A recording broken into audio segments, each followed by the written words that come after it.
धाकड़ खबर बेखौफजुमा बेबाक अंदाज।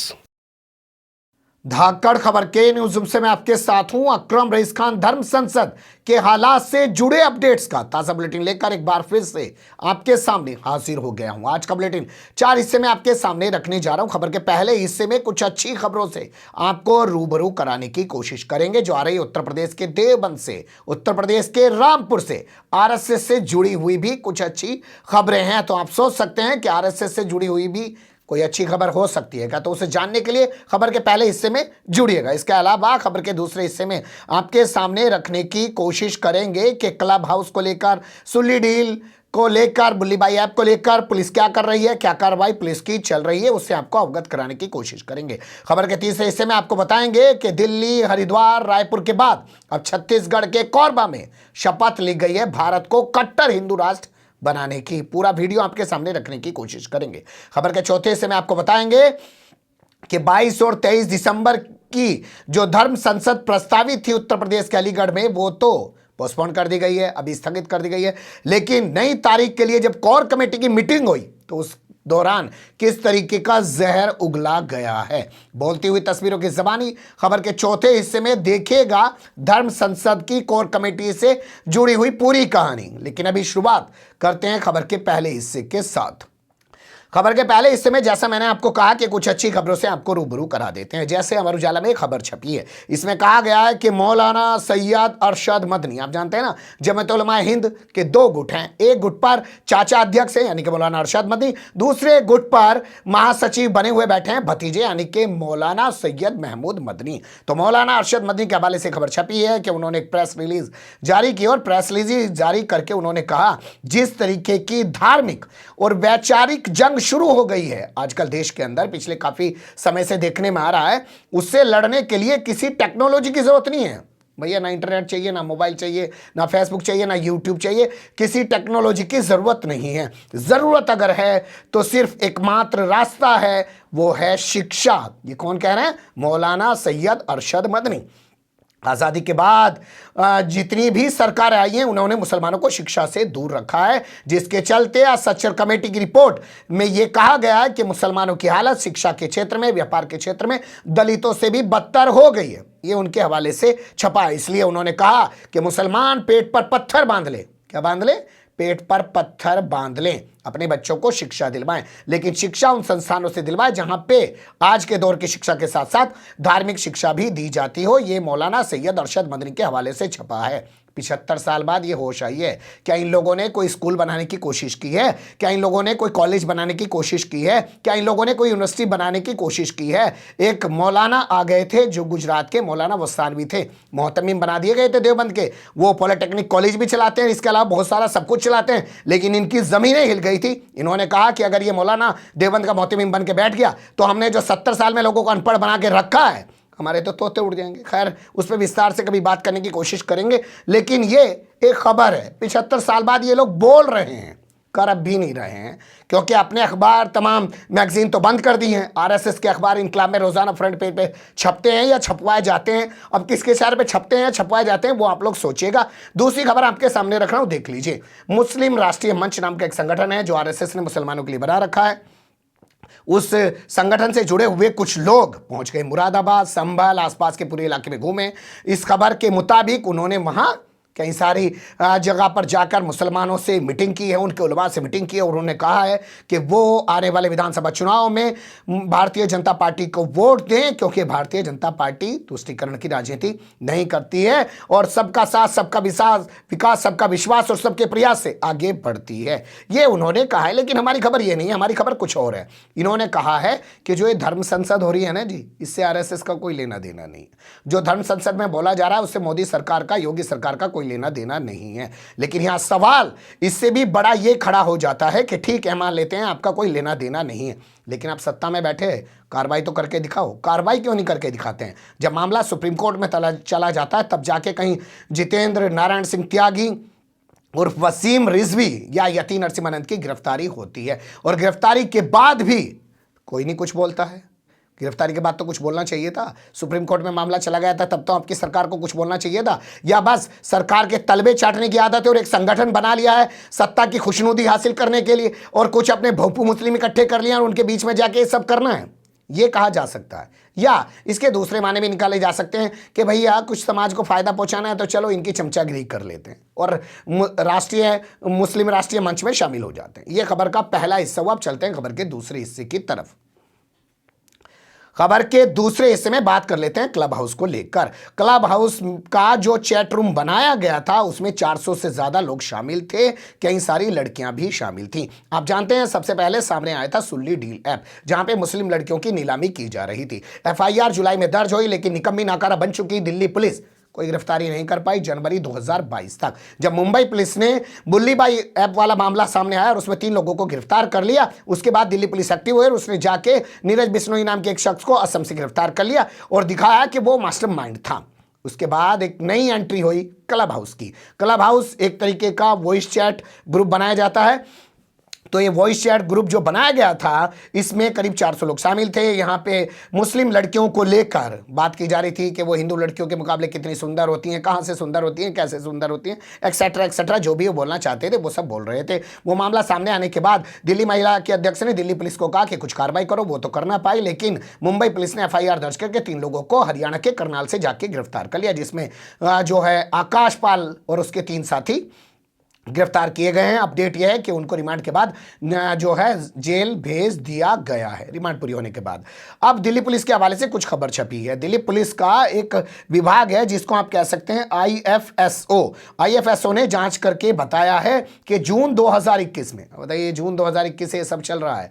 ये तो व्हाट्सएप पे फेसबुक के 2 लाइन लिखते हैं, किसी को उठा के जेल में डाल देते हैं, NSA लगा देते हैं, UAPA लगा देते हैं, लेकिन जून से ये सब कुछ चल रहा था, इन्हें कुछ पता ही नहीं चल रहा है। कमाल के लोग हैं ये जो हैं और डिजिटल इंडिया के दौर में जी रहे हैं। तो इनका कहना है ये बनाया गया था क्लब हाउस, चैट रूम तैयार किया गया था और उसमें लड़कियां भी शामिल थी और लड़के तो थे ही थे, जिसमें देहरादून का हर्षपाल जो है वो मास्टरमाइंड बताया जा रहा है। इसके अलावा जोधपुर का रहने वाला एक शख्स है, उसको भी इसमें मास्टरमाइंड बताया जा रहा है, जिसका नाम राहुल कपूर है। और तीसरे का नाम जो हमारे पास निकल के आया है वो आया है नोमान जब्बार नाम का, ये भी जोधपुर का रहने वाला बताया जा रहा है। इसके अलावा गोरखपुर का एक नाबालिग है, आप जानते हैं नाबालिग का नाम हम बता नहीं पाएंगे। इसी तरीके से केरल की एक लड़की बताई जा रही है जिसका नाम है आंचल आनंद।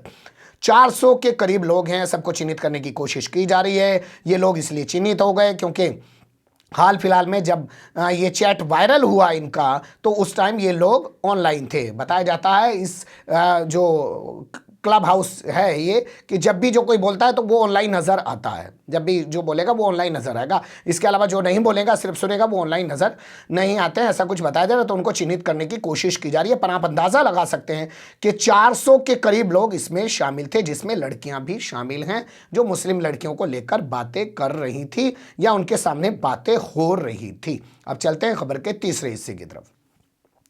वो वीडियो आपने सुना होगा जो दिल्ली के अंदर सुरेश चौहान के ने खड़े होकर शपथ के तौर पे वायरल करवाया, जिसमें कहा कि भारत को हिंदू राष्ट्र बनाना है, हम शपथ लेते हैं। और ये तमाम तरीके की चीज़ें आपको हरिद्वार की धर्म संसद में, रायपुर धर्म संसद में भी देखने को मिल चुकी हैं। अब छत्तीसगढ़ के कोरबा से एक वीडियो वायरल हो रहा है। उस वीडियो में भी कुछ इसी तरीके की बात की जा रही है कि भारत को कट्टर हिंदू राष्ट्र बनाया जाएगा और हम लोग शपथ लेते हैं कि अपने यहाँ ना तो किसी मुसलमान को काम करने देंगे ना उसको काम पे रखेंगे। इसके साथ ही जो है वीडियो के आखिर में वो लोग नारे भी लगाते हैं जय श्री राम के और तरह तरह के और भी नारे लगाते हैं। ये वीडियो वायरल हो जाने के बाद FIR दर्ज कर ली गई है एक शख्स के खिलाफ, क्योंकि वीडियो में उसकी पहचान हो गई है, बाकी की पहचान नहीं हो पाई है। लेकिन आप भी वो वीडियो देख लीजिए।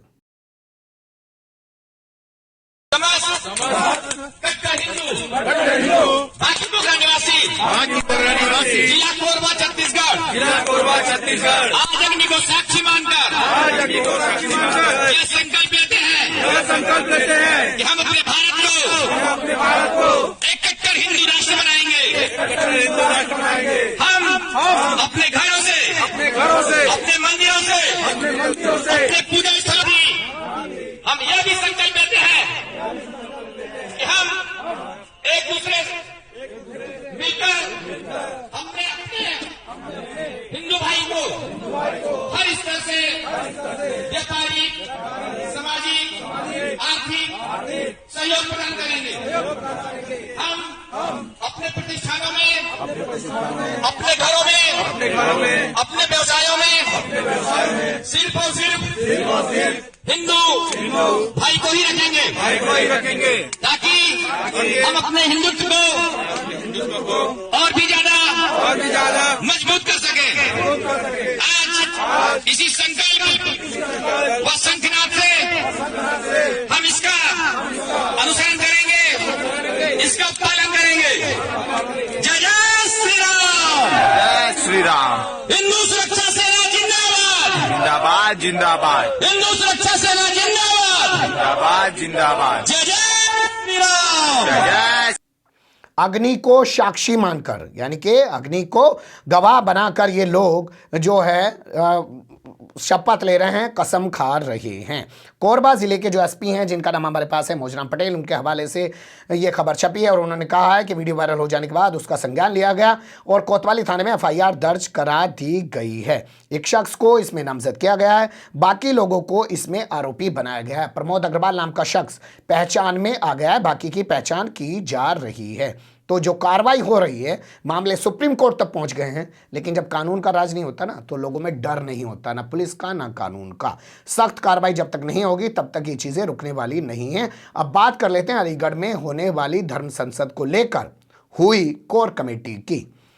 तो कोर कमेटी की मीटिंग का जो सबसे बड़ा अपडेट है वो ये कि कोर कमेटी की मीटिंग हुई है। आप जानते हैं 22-23 जनवरी को यहाँ पे धर्म संसद होनी थी, लेकिन इसका विरोध किया गया अलीगढ़ मुस्लिम यूनिवर्सिटी के छात्रों के द्वारा। फिर प्रशासन ने इन्हें इजाजत नहीं दी और वैसे यतीन नरसिम्हानंद के जेल जाने के बाद इन्होंने वैसे भी पोस्टपोन कर दिया। तो अब इन्होंने अगली मीटिंग करने के लिए बाकायदा मीटिंग की और मीटिंग करके बताया कि ये लोग अप्रैल के पहले हफ्ते में मीटिंग करेंगे। सुन लीजिए पूजा शकुन पांडे को।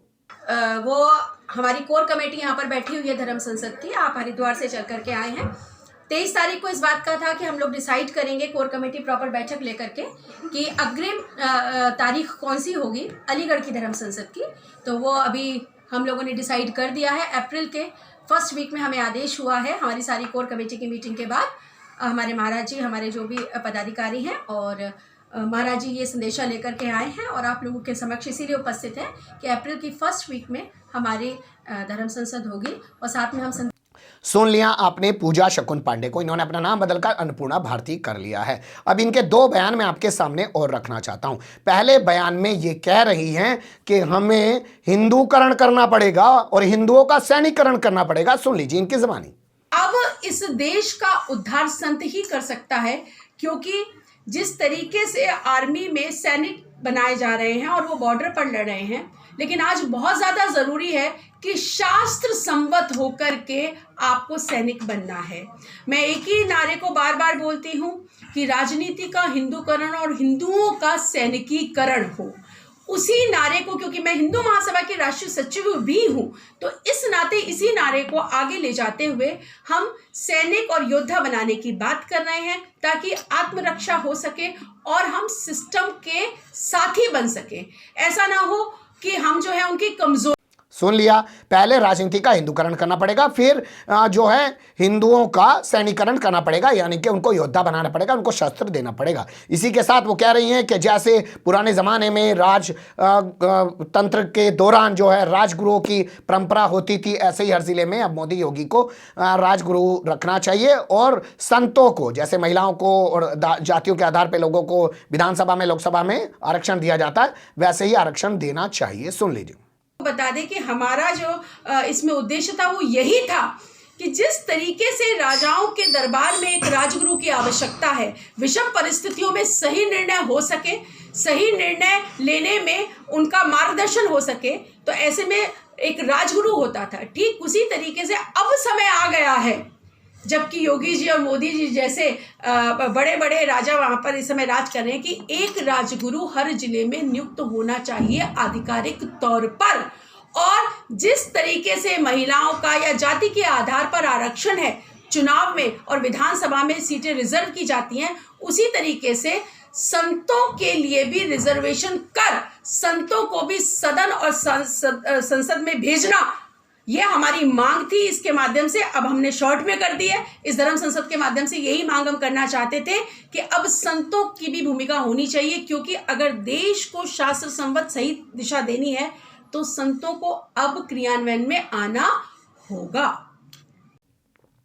सुन लिया आपने, यानी कुल मिला के ये है, ये देश में लोकतंत्र नहीं चल रहा है, राजतंत्र चल रहा है और लोकतंत्र के नाम पर राजतंत्र चलाने की एक कोशिश की जा रही है। लेकिन अब एक बयान मैं आपके सामने रख रहा हूं जिसमें महाराज बता रहे हैं कि 4 बच्चे जिनके पास उनके 4 लट, 5 बच्चे जिनके पास उनके 5 लट, 6 बच्चे जिनके पास उनके पास 6 लट, यानी कि ज्यादा बच्चे पैदा करें हिंदू महिलाएं। सुन लीजिए इनकी जबानी।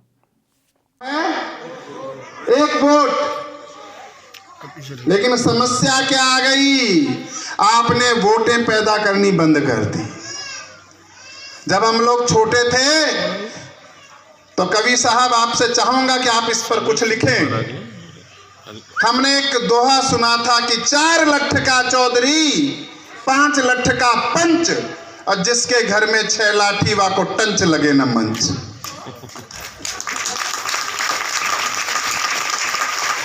चार लठ का चौधरी, जिसकी 4 संतानें हो, जिसकी 4 संतानें हो। मैं कहता हूं कुछ नहीं पढ़ाया लिखाया तुमने। 4 बेटे अगर दिहाड़ी पर भी जाएंगे तो बाप बैठकर खाएगा, चौधरी बनकर खाएगा। और 5 लठ का पंच, जिसके 5 जवान बेटे कमाने वाले हों, वो तो दिन भर इधर उधर बैठ के पंचायतें करता फिरेगा, उसको कमाने की जरूरत है क्या? लेकिन जिसकी 4 से कम संतानें हैं, उसको वो अपनी संतान को निकम्मा बनाने में सहयोग करने वाला व्यक्ति है। दुनिया की सबसे निकम्मी संतान तुम पैदा कर रहे हो, क्योंकि जीवन में 3 चीजों के लिए जीवन का उद्देश्य मिलता है। सुन लिया आपने, तो इन्होंने जो है दे दिया है अब 6 बच्चे पैदा करने का टारगेट। पहले 2 से ज़्यादा बच्चे पैदा करने की बात की जाती थी, अब 4 से ज़्यादा 6 तक तादाद पहुंच गई है। इनका नाम बताया जा रहा है सिंधु सागर महाराज। तो सिंधु सागर महाराज ने ये बयान दिया। अब इसके बाद एक बयान मैं आपके सामने और रख रहा हूं। हिंदू का बच्चा अगर किसी से झगड़ा करे और उसका सामने वाले का सिर फूट जाए, असल में तो फोड़ नहीं सकता, लेकिन जैसे ही फूट जाएगा तो खून देख के वो बेहोश हो जाता है। हम चाहते हैं उस बलि परंपरा को फिर से शुरू किया जाए ताकि खून देखने के आदी हो जाएं हमारे बच्चे और उन्हें डर ना लगे। सुन लीजिए इनकी जबानी। एक प्रथा हमारे यहाँ हुआ करती थी, बलि प्रथा। उस पर सरकार ने रोक लगाई, मैं उसका विरोध करता हूँ। मैं चाहता हूँ कि बलि प्रथा होनी चाहिए। पहली बात तो हमारे बच्चों में दम नहीं, किसी का सिर फाड़ दें, और अगर सिर फाड़ भी जाए खून देखकर वो खुद बेहोश हो जाएगा। हमें बलि प्रथा का कारण यही था, अपने बच्चों को कट्टर बनाना। उसके सामने हम काटते थे मुर्गा बकरा। देखो तेरा मन बेटा जब युद्ध में जाएगा तो खून तो बहेगा। आज़ादी जब भी हमने ली है खून बहाकर लिए ना, चाहे वो अपना बहा हो या दुश्मन का। यदि खून देखकर हमारे पैर हिल गए तो हम युद्ध कैसे जीतेंगे? तो ये बलि प्रथा का भी होना परम आवश्यक है। सुन लिया आपने, तो इस तरीके के बोल वचन इस धर्म संसद में दिए गए हैं, जो कि अपने आप में बता रहे हैं कि क्या इन लोगों को डर लग रहा है। आप जानते हैं पूजा शकुन पांडे उर्फ अन्नपूर्णा भारती भी हरिद्वार की धर्म संसद के मामले में आरोपी हैं। वो एसआईटी पता नहीं क्या जांच कर रही है। वसीम रिजवी को, यति को जेल भेजने के बाद आगे किसी को गिरफ्तार नहीं कर रही है। इसी तरीके से सिंधु सागर महाराज भी उसमें आरोपी हैं, और ये फिर भी बावजूद इस तरीके से खुलेआम घूम रहे हैं और मंचों पर चढ़ चढ़ कर अब भी उसी तरीके से हथियार उठाने की, बच्चे पैदा करने की, ना जाने किस किस तरीके की भड़काऊ बातें कर रहे हैं, और इनके खिलाफ कोई एक्शन नहीं लिया जा रहा है। हमने सर्च करने की कोशिश की कि क्या इस बाबत अलीगढ़ में इनके खिलाफ कोई मुकदमा दर्ज हुआ है, तो कोई मुकदमा इनके खिलाफ दर्ज नहीं किया गया है, बल्कि ये लोग तो खुल्लम खुल्ला सीधे तौर पर सब कुछ कर रहे हैं, चैलेंज कर रहे हैं सुप्रीम कोर्ट को, संविधान को, सिस्टम को। बने रहिएगा धाकड़ खबर के साथ। जो चीज़ें आती रहेंगी बंगुआ आपके सामने रखने की कोशिश करते रहेंगे। फिलहाल कमेंट्स के रूप में आप लोग अपनी राय दे सकते हैं, खबर को लाइक कर सकते हैं, चैनल को सब्सक्राइब कर सकते हैं और ज़्यादा से ज़्यादा हमारी खबरों को शेयर कर सकते हैं। फिर ऐसे ही किसी सुलगते हुए या उलझते मुद्दे लेकर मैं आपके सामने हूँगा हाजिर। फिलहाल अभी मुझे दें इजाज़त।